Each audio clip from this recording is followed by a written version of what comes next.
Du pape François, lettre sur la lecture de la littérature et la formation humaine, en particulier des séminaristes. Suite. Une sorte de gymnase du discernement. Numéro 23.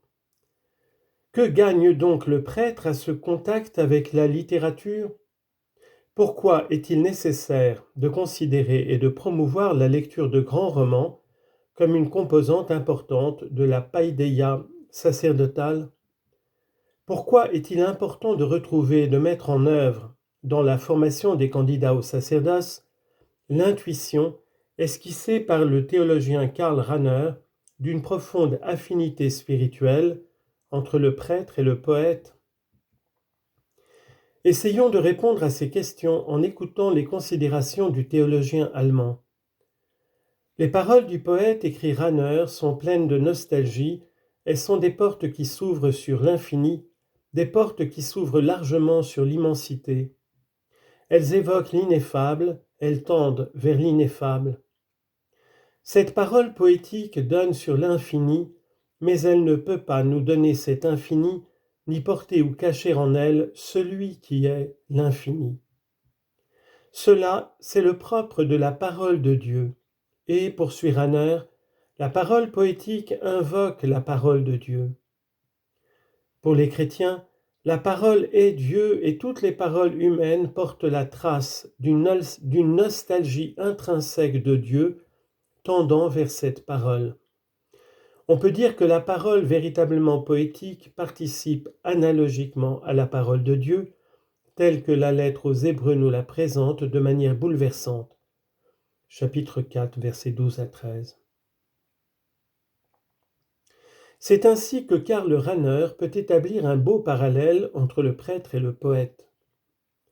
Citation, « Seule la parole est intimement capable de libérer de ce qui tient en captivité toutes les réalités inexprimées, le mutisme de leur tendance vers Dieu. » Fin de citation.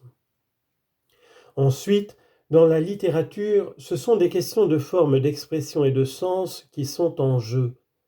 Elle représente donc une sorte de gymnase de discernement qui aiguise les capacités sapientielles d'examen intérieur et extérieur du futur prêtre.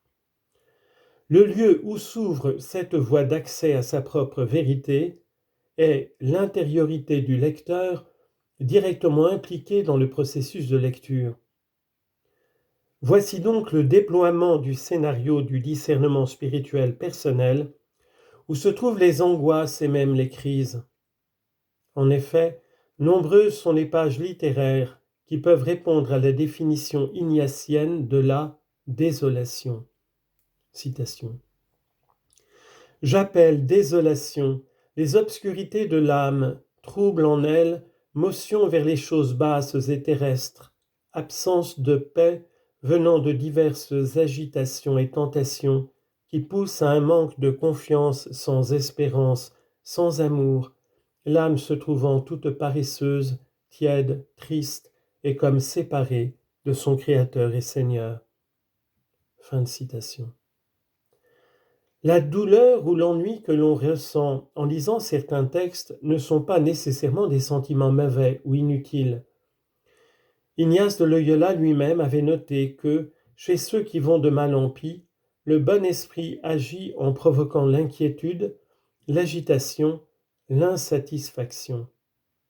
C'est l'application littérale de la première règle ignatienne du discernement des esprits, réservée à ceux qui vont de péché mortel en péché mortel, et qui veut que, chez ces personnes, le bon esprit les aiguillonne et morde leur conscience par le sens moral, la syndérèse de la raison, pour les amener au bien et à la beauté. On comprend ainsi que le lecteur n'est pas le destinataire d'un message édifiant, et qu'il est une personne activement sollicitée à s'aventurer sur un terrain instable où les frontières entre le salut et la perdition ne sont pas a priori définies et séparées. L'acte de lecture s'apparente donc à un acte de discernement par lequel le lecteur est impliqué personnellement en tant que sujet de la lecture et en même temps objet de ce qu'il lit. En lisant un roman ou une œuvre poétique, le lecteur vit l'expérience d'être lu par les mots qu'il lit. Le lecteur est ainsi semblable à un joueur sur le terrain. Il joue le jeu, mais en même temps le jeu se fait à travers lui, en ce sens qu'il est totalement impliqué dans ce qu'il fait.